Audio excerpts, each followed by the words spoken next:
I'm gonna start the rolling here. What'd you hear? What'd you hear? What'd you hear? Oh my gosh. So today is the commemoration of the end of the first annual Fantasy Critic League. Easy clap, everyone. Easy clap. Yeah. Our loser of the year, but also winner in many other ways, is Jesse James Lamore. Pleasure to meet you, sir. Thank you. And nice to be here. Yeah, and he is now going to give us the presentation on his lowest rated game, Balan Wonderworld, developed by the guy who made Sonic the Hedgehog. He's seen better days. And now I'm going to just take it away to Jesse here. Yeah. Thanks, David. Thanks for that introduction. Could I sit, please? So a little background on me. I'm Jesse. I'm, as you can see, wearing a Cornell University shirt. Yeah. Have degrees in education, licensures. What? So you didn't even go there. Did you go to Cornell?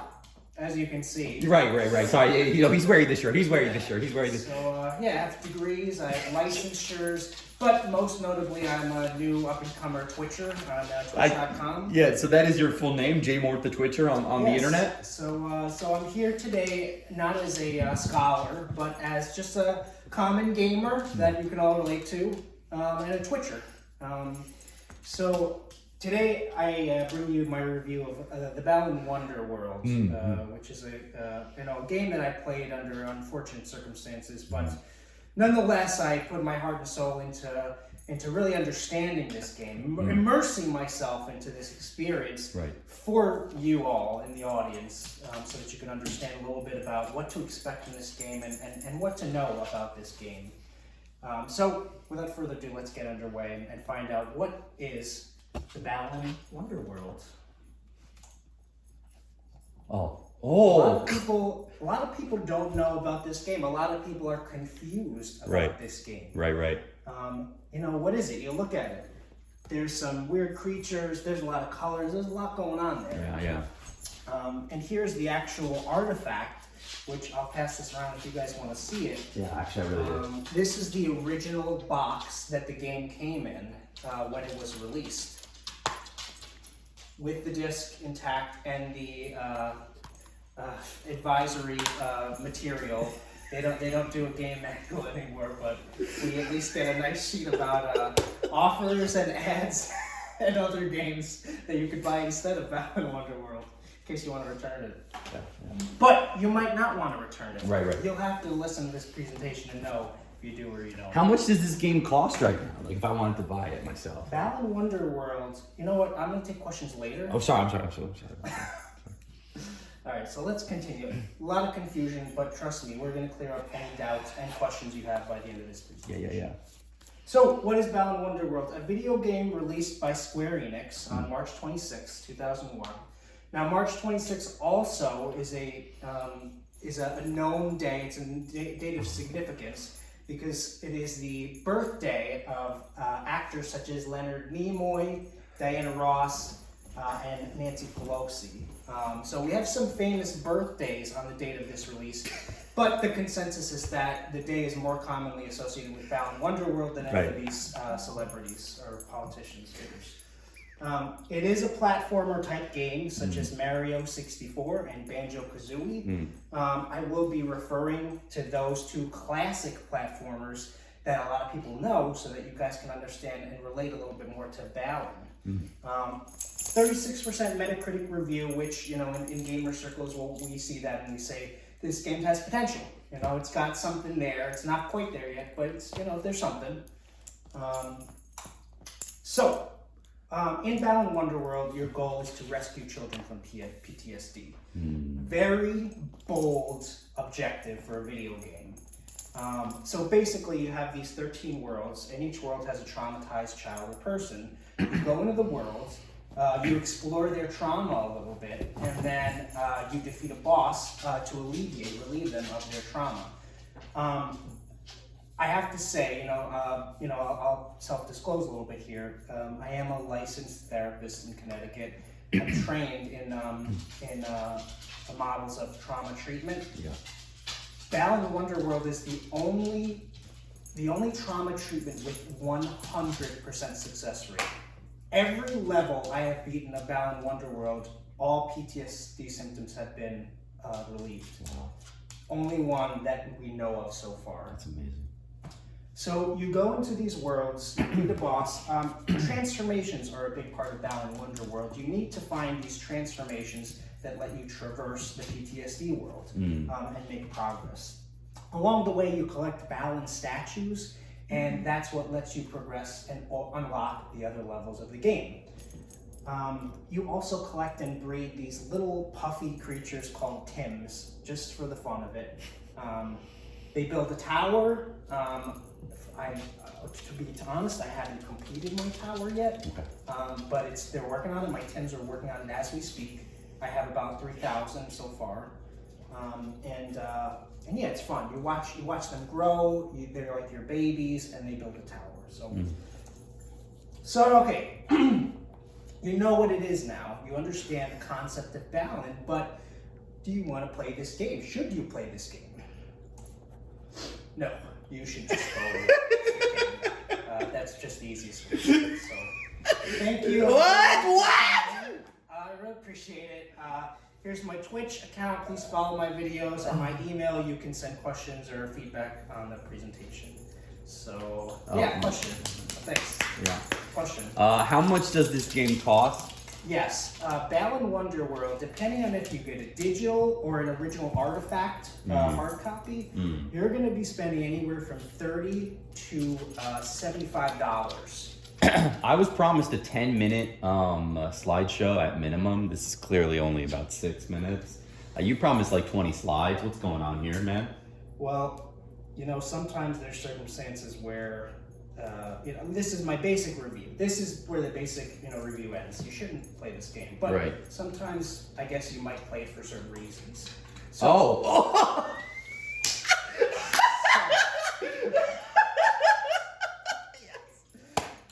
So sometimes you might find yourself like me, where you're being coerced or obligated or in some other way forced to play Balan Wonderworld. And if you're in that situation, you're going to need additional information what I just provided. So let's take you through it. I really need to help you understand what to expect and how to prepare to be forced to play this game. Right. So the first and easiest way is I compare it to other games. So it can be compared to other platformer type games. You jump, you collect stuff. It's pretty simple, it's fun, it's basic, it's classic formula in games, right? Can be compared with other Square Enix games. There's fantasy. Bodies have weird proportions. Everybody looks really cute and cuddly, and there's a fantasy element. A lot of fantasy with Balan. And then other games where children dress up and gain magical powers. So I'm thinking Costume Quest. You're a kid, you transform into stuff. Sometimes it's weird, it's always fun. Yeah, so. But the most commonly made comparison of Balan Wonderworld to understand is Balan or Call of Duty. It's a timeless debate in the gamer world. And I can tell you, I had the very first day I streamed Balan Wonderworld on my Twitch, jmort315twitch.com. The very first comment incited a debate saying that Call of Duty was better. And I respect it. I'm not saying it is or it isn't. But the debate is out there and there's proof. I've seen it. So, Balan or COD, many gamers say that Balan is a ripoff of Call of Duty because of how similar they are. So both games you have, your player invading enemy territory to accomplish a goal. In Call of Duty, you're invading countries or terrorist organizations or whatever. In Balan, you're invading this trauma world with all monsters in order to liberate it. And then the most blatant commonality is the jump mechanic. There's a jump in both games mapped to the X button. So, I think maybe the developers at Square Enix thought that gamers wouldn't pick up on it, but gamers can be really attentive and they pick up on this stuff. So there's a theory out there, and this is not substantiated, just full disclosure, that when this was pointed out, late in development, what they did at Balan is to avoid any direct contact, they mapped jump to every button on the controller in order to avoid being accused of this. And admittedly, it did take attention off this connection, and it brought attention to why does every button on the PS4 controller jump. Right. But yeah, so there's a lot of similarities. These games are pretty much the same game, except for a few ways. So here are the main and only differences between the two games. So in Balan Wonderworld, it has a lot of dancing. After you finish a level, you engage in a dance with the child, the traumatized person you save, joined by all the characters and animals that are in the level. Every level you get dancing. Call of Duty, not as much dancing. So the difference is significant. In Balan, you can turn into these animals and do transformations. And it's very frequent. You do it multiple times per world throughout the whole game. Call of Duty, you play as a human for the entire game. And then in Balan, you work for a bizarre cartoonish creature. His name is Balan. He dresses weird. He's some kind of weird creature. And in Call of Duty, you work for the U.S. government. Or Kevin Spacey. Well, he's part of the U.S. government. Right. I guess, you know what, you're right. He is his own entity. Kevin. Question. Yeah. Does Kevin Spacey cause the trauma? Well, is there trauma in Call of Duty? Yes. Yeah, trauma among soldiers is very common. If you're asking if Kevin Spacey caused trauma other than the natural war trauma, I don't know. Yeah. So he's not in Balan? Kevin Spacey is not in Balan. Okay, No, all right. that's a really good question. That is a really good question. I didn't know that actually. So those are the differences. Couple testimonials here of people who have played both games. So we have E. Scott, who says Balan Wonderworld is way better. You get to transform into a robot and jump through interdimensional mirrors. Right. Pretty cool. Yeah. And then on the flip side, we have a supporter of COD. E. Klein says, Call of Duty taught me way more about life than Balan did. There's one mission where I battled insurgents who revolted in Connecticut protesting the state exercising its right to tax unearned income under general statutes of CT Title 12 taxation. It was fucking dope. Easy clap. So they're very fiercely loyal to one game or the other. Yeah, the East. So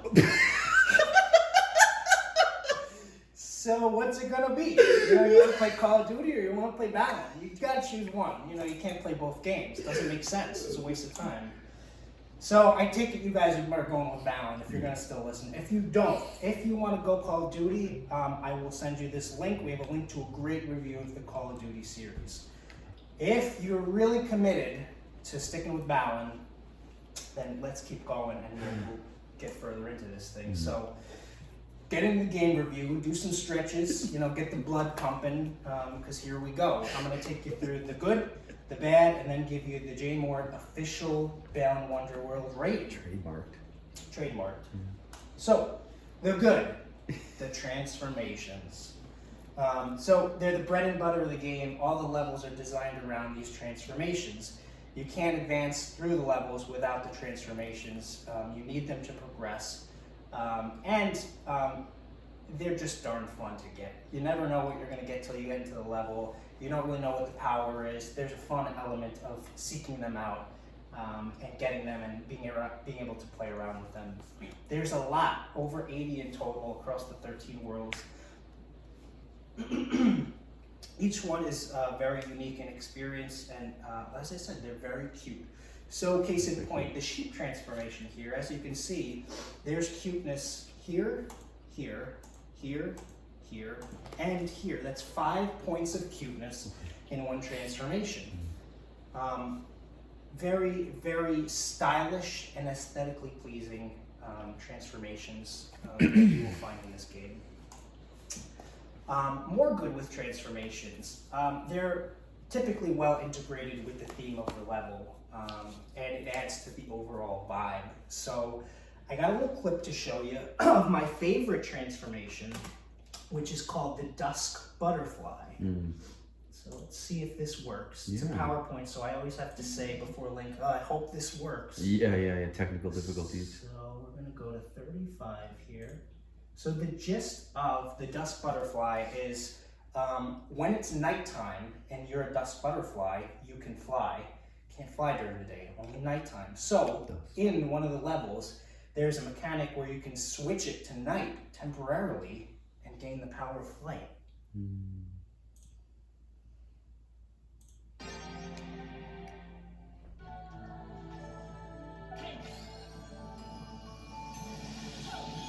Ooh, very pretty. See how pretty that is? Yeah. Oh, and you've got a statue.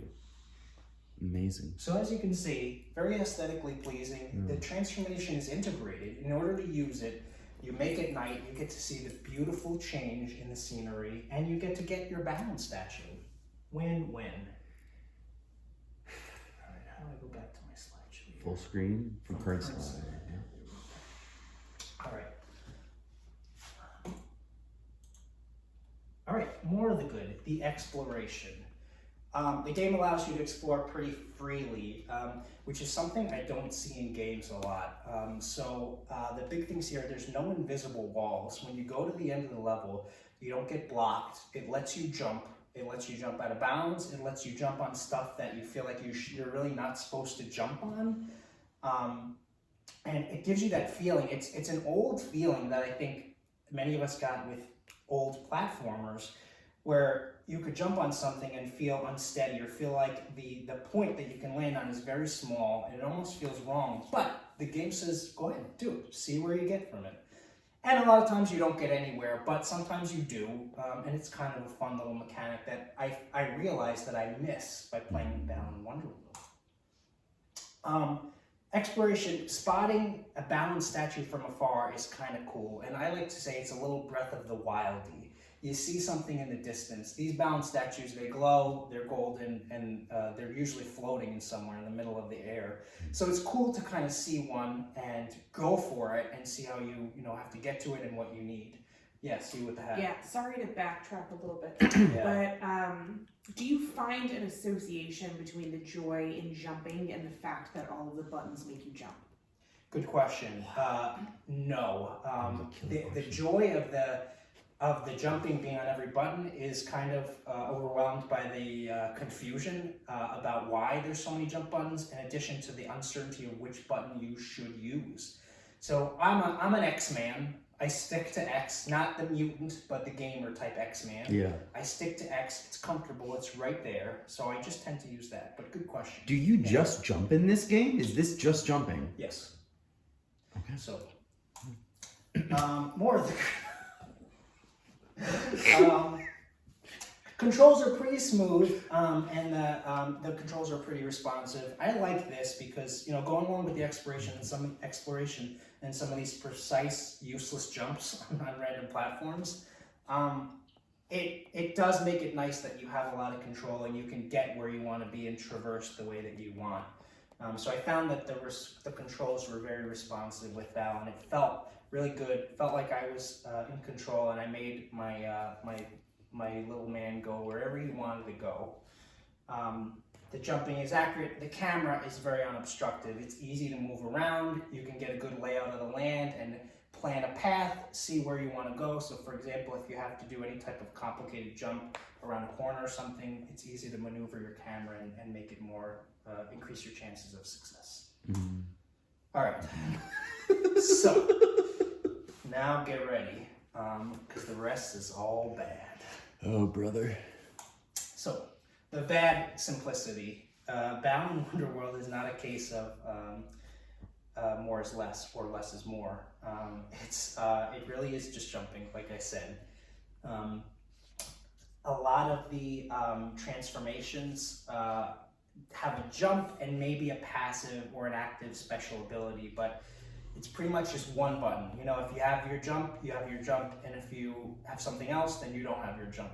It really is like a lot of extra buttons, and for whatever reason, we're just sticking to one function at a time, which makes you feel like limited, and also it kind of makes all the puzzles very simplistic because there's not a lot of variety in how you can solve them. I said they feel effortless and unchallenging because they are super easy and simple. And the big example I point to is when you get a transformation, you have to find, it's floating in a little like a cube, like a golden cube type thing. In order to get the transformation, you have to find a key and unlock the cube, and then you get the transformation. The key is always pretty much right next to the cube. You don't have to explore. Usually you find the key before you even find the cube. And it just seems like pointless. Why is it even there? You know, when I was playing the game, I thought to myself, it would be a lot cooler and more satisfying if you had to go through more challenges to get the key, then finally unlock the transformation, which allows you to progress. I think that could have made the levels a lot cooler. Boss fights are a joke. Like I said, when you only have jump in one action at a time, there's not a lot, it's not very hard to figure out. It's basically just a waiting game. Wait for them to attack and then use your one and only action. And you're either hitting the boss or you're hitting a projectile that the boss shoots. That's pretty much the formula. Solving puzzles and getting statues is really easy. So a lot of times you just stumble into these statues. You know, for example, like I said, sometimes you'll see them from afar and it's really not hard to get to them. There's not much to figure out other than just going to them, which I describe as like the difference is compared to like when you get a star in Mario or a puzzle piece in Banjo, you're like, yes, I did it, I reached it, I solved the puzzle. In Balan Wonderworld, a lot of times it's just like, ah, cool, got a statue. The hype isn't there. So to compare, let's look at getting a star in Mario. Where's my timestamp? 2:25.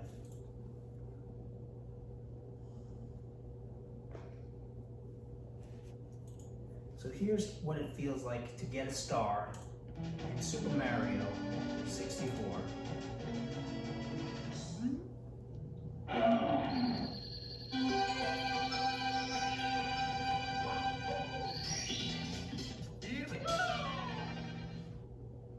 There was a cutscene, there was a special chime, you did a twirl. It felt good, didn't it? I felt good watching it. Let's look at what it's like in Banjo when you get a key.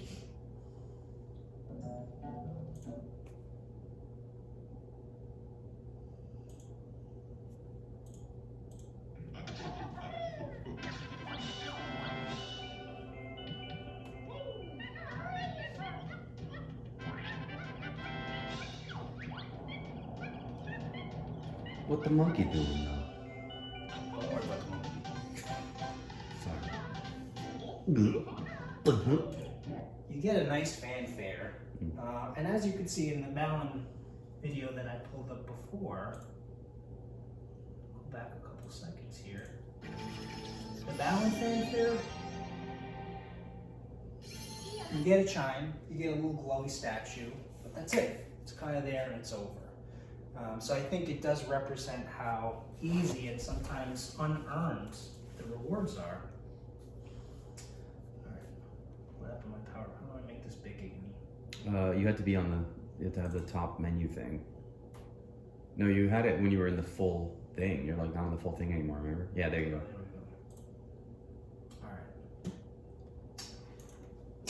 Alright, now here, this is probably the worst flaw about Wonderworld, is the backtracking. I'm going to call this DK64 syndrome. However, in Balan, it's unforgivable. So, oh, you missed the graphic. Oh, sorry. Oh. Yeah, get that. See? Oh. See, it's called checkerboard animation. Oh, nice. So, in the beloved classic platformer from Rare, Donkey Kong 64, a big critique that a lot of gamers have of this game, even though it's beloved, is that you will periodically and often have to find a DK barrel, jump in, switch to a different Kong so that you can get the rest of the collectibles in the level and solve the rest of the puzzles, and you can fight bosses. So it does involve a lot of backtracking. You find something cool, you got to go back to a barrel, find the right Kong, and then go back and do whatever you got to do. Very much the same in Balan, because you have to have the right transformation in order to get what you need and collect what you got to collect. but you can only carry 3 transformations at a time. In order to switch out your transformations, you have to go to a little platform that opens up a dressing room. Basically the same mechanic as the DK barrel. You have to do this often, and there's other factors that make this even more frustrating. So other than just going back. Also, if you get hit, you lose whatever costume you have. Which means that if you get hit and you need that costume, you either have to backtrack to a dressing room and get another copy of the costume that you might have stacked, or you have to go back to the origin of where you can collect the costume, which might mean you have to exit the level entirely and go back to a previous world where it was. Very, very frustrating and time-consuming. And this is the cherry on top. Enemies in this game respawn at a ridiculous rate. You don't have to leave to a different screen. You don't even have to go to very much of a different area. If you go even a tiny bit, walk outside the boundary and walk back, all the enemies might respawn. They are easy to beat. It's just a matter of time. It's just more and more time consuming. So the result of all this is players are very discouraged from taking risks and experimenting because the penalty is great. It's not like modern games where you'll have a checkpoint that will put you right back before you took the risk or started the encounter.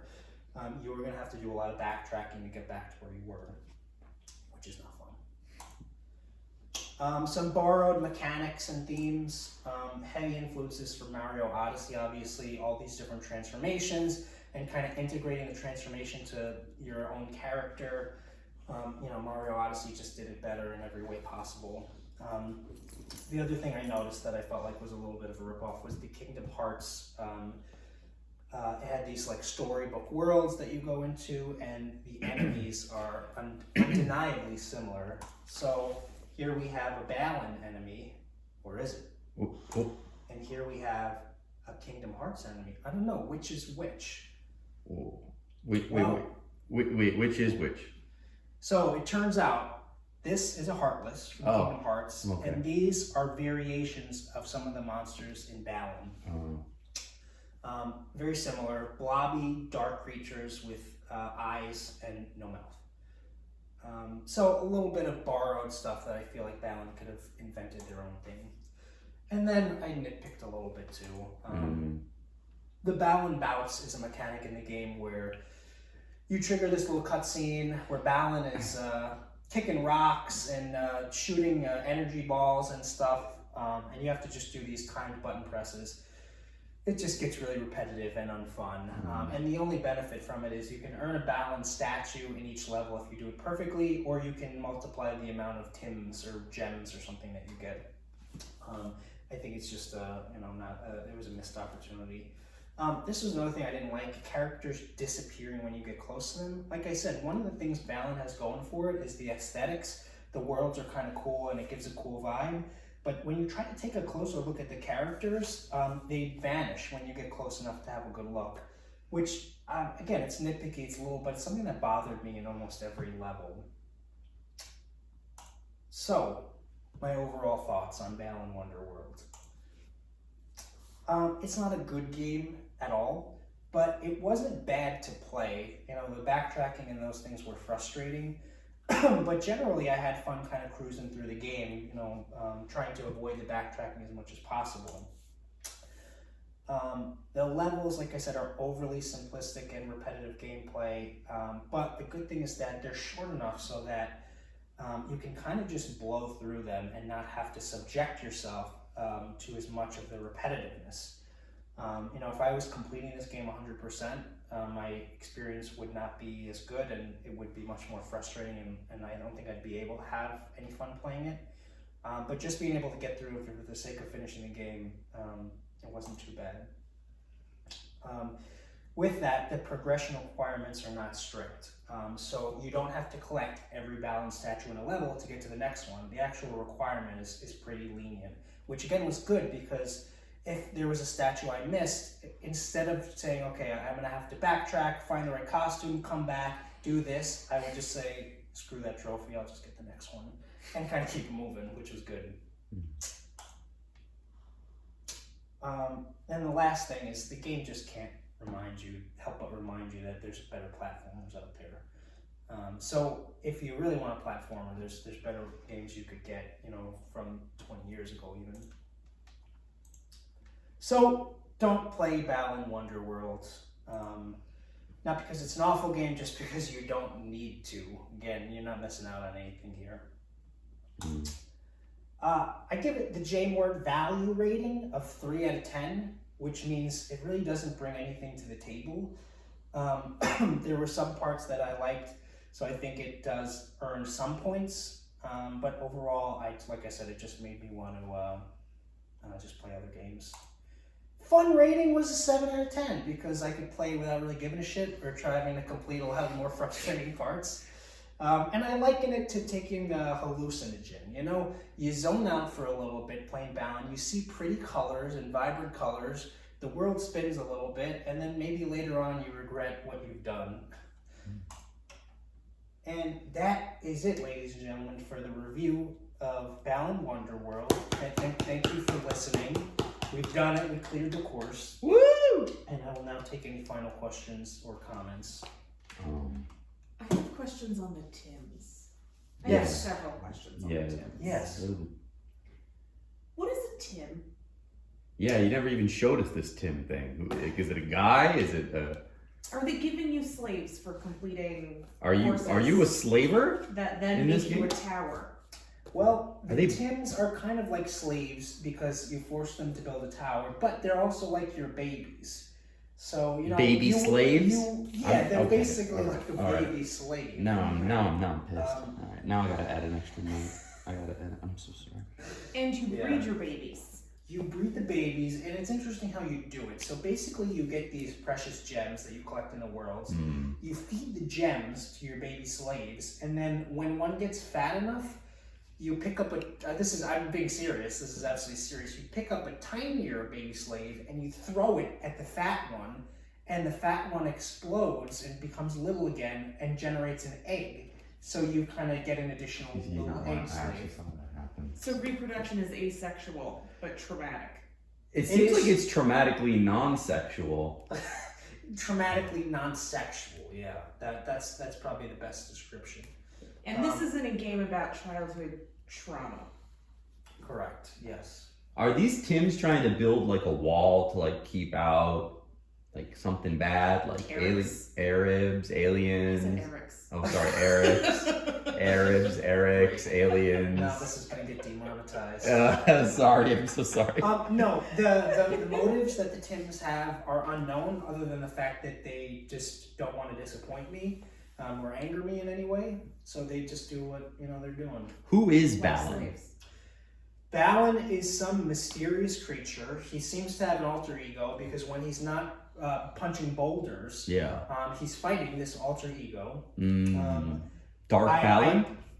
Yeah, basically like Dark Balan. He looks a little like Shadow the Hedgehog.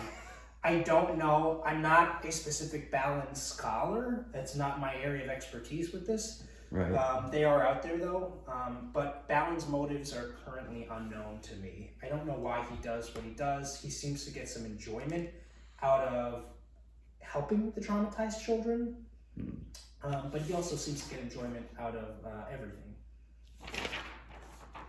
Yeah. This is quite a comprehensive presentation. Yeah. You got anything left? In your limited experience with Balan, would you say that there's potential that he's actually the bad guy? I would not rule it out. He's mysterious. His ways are unknown. He has kind of creepy laugh. He speaks in a gibberish language that I don't know if it's a real language or if he just makes sounds. Every time I go up to him, he says like "kampo" or something. I don't really remember. They're just weird words. So yeah, he's a shady guy. Hangs around a lot of children.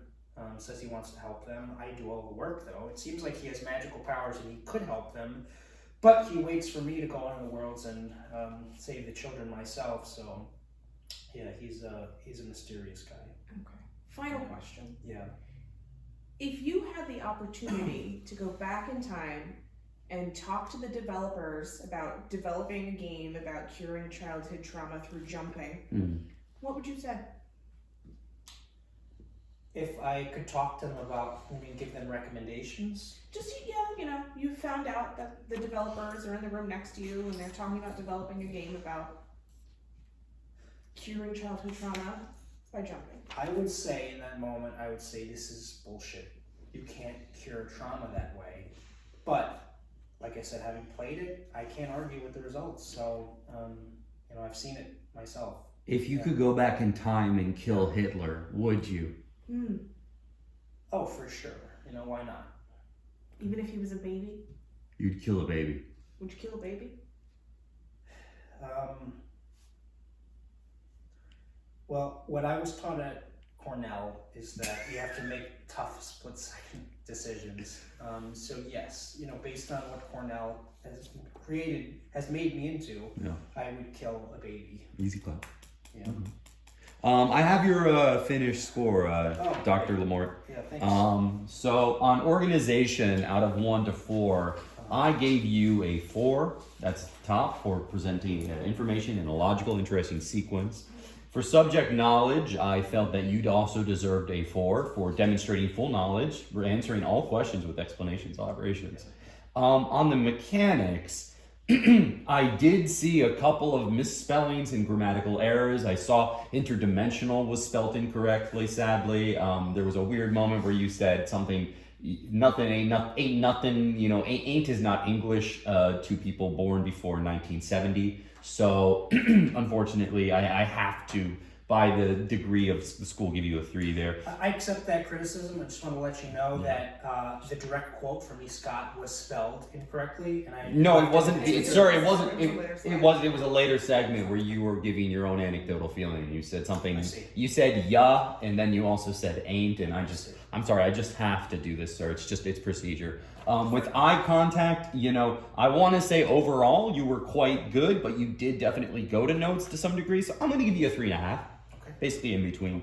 In terms of your elocution, you were fantastic. Your voice was correct, sincere. You pronounced basically everything. I mean, I have to assume correctly. I mean, I haven't really played a video game before, so I'm a little bit, a little confused here. Your poise, great. You were wonderful. Your enthusiasm, I would give you the benefit of the doubt and say you're normally a more chill person and give you a 4 as well. So that comes to a total of excuse me here, I'm gonna have to do the math. So 4 times 5 is 20. 26.5 is your final score, sir. Thank you. Appreciate your feedback. Yeah. Good job. Do you have any final notes, sir? Well, no, I graded quite similarly, maybe a little bit more harshly. I gave you a 3 for organization because I don't understand the birthday part, and I thought I was done for a while, and it wasn't. Yeah, I mean, there was the fake out ending. I actually wrote that here, fake out ending, hyphen, wow. That is very unknown in academia. Wow. I gave you full marks for subject knowledge, full marks for mechanics because I graded you before the 8 slide, but I'm going to stand by it. I gave you a 3 of 4 for eye contact, but especially I think you were stronger toward the latter end of the presentation. I think you read those birthdays, so you got a 3 or 4 for that. Full marks for elocution, full marks for poise. I only gave you a 2 for enthusiasm because I feel like you hated the game a little. There was a lot. I did get more excited about Mario and. Yeah, I didn't. I've never really. I don't understand video games if there's something that you get upbeat about, but from my understanding, yeah, I can agree with the rating there from the doctor. So I give you a 24 out of 28. Okay, still did great. Yeah, good work, man. Thank you very much, and please follow me on Twitch. Send me your comments, and if you would like me to do another presentation and educate you on video games. Thanks for watching.